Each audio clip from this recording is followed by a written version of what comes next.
नर्मदा परिक्रमा दंडवत करते संतजन। आपको नर्मदा परिक्रमा में आपको अलग अलग परिक्रमा करते वक्त मिलते हैं। कभी कोई पैदल परिक्रमा में है, कोई वाहन से परिक्रमा कर रहा है, कोई साइकिल से परिक्रमा कर रहे हैं। पर आज हमें नर्मदा मैया की दंडवत परिक्रमा करते संत जन मिले हैं।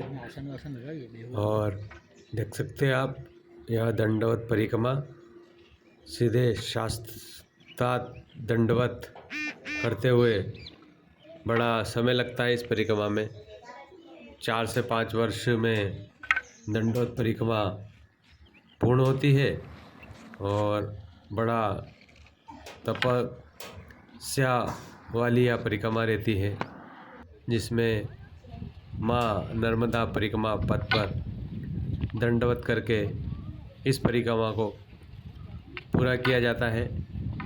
और दंडवत परिक्रमा के समय जो परिक्रमा करते हैं वो संत मौन ही रहते हैं, क्योंकि रास्ते में कई लोग मिलते हैं। सभी की उत्सुकता रहती है, आपकी परिक्रमा कब से प्रारंभ हुई, आप कहाँ से, ऐसे कई प्रश्न रहते हैं।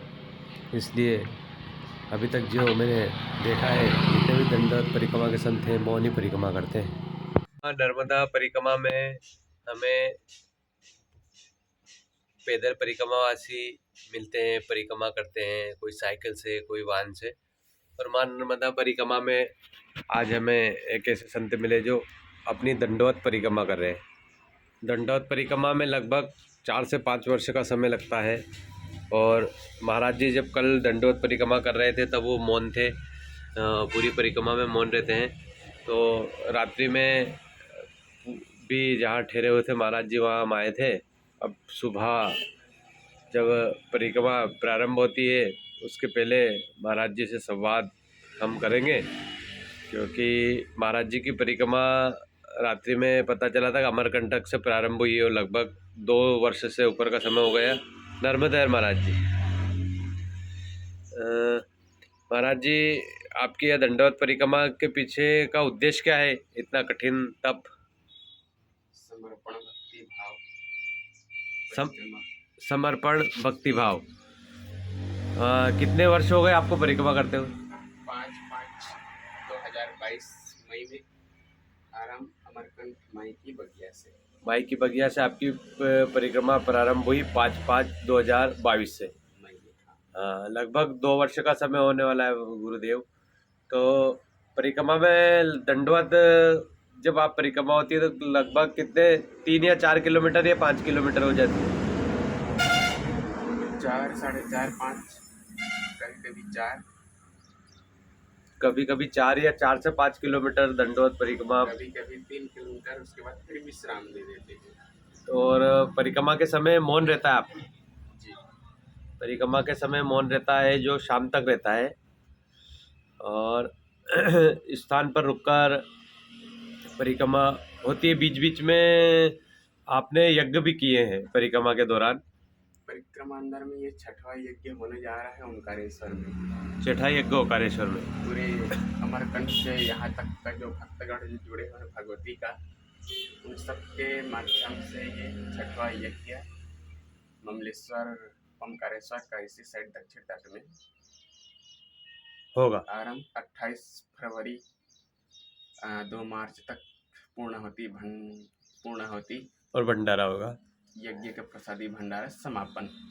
तो यज्ञ परिक्रमा के साथ साथ यज्ञ का उद्देश्य महाराज जी? जन का हित हो, सबका भला हो, जन कल्याण के लिए। जन का कल्याण और सबका हित हो, मंगल हो, भला हो। इसलिए सबके हाथों से सत्कर्म सेवा भाव सब पर बना रहे, कहीं भी हो प्रेम भाव सभी पर बना रहे। तो अभी आपको परिक्रमा में सागर तक जाना है। अमरकंटक से आप यहाँ पहुँचे हैं, 2 वर्ष का समय लग गया है, तो लगभग 5 वर्ष माने परिक्रमा में।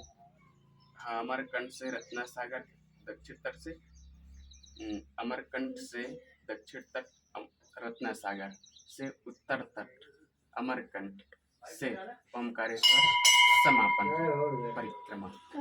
तो लगभग 5 वर्ष का समय तो लगना ही है। फिर आगे माई की इच्छा। चतुर्मास कहाँ होगा इस वर्ष का?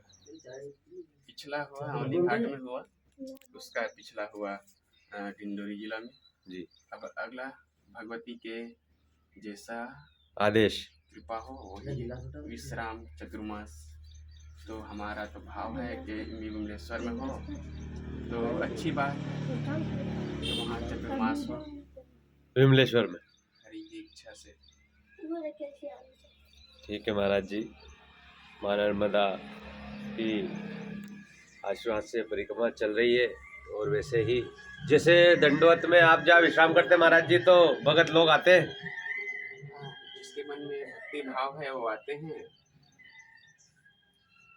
और बैठते हैं, दर्शन भाव करते हैं भगवती का। 2 वर्ष में कभी ऐसा हुआ कि जैसा कहा जाता है नर्मदा मैया परिक्रमा में किसी को भूखा रहने नहीं देती, तो 2 वर्ष की परिक्रमा में दंडवत में आप किसी स्थान पर रुके हैं? कहीं ऐसा हुआ कि आप? ऐसा तो नहीं हुआ, किसी से भी नहीं होता है जी।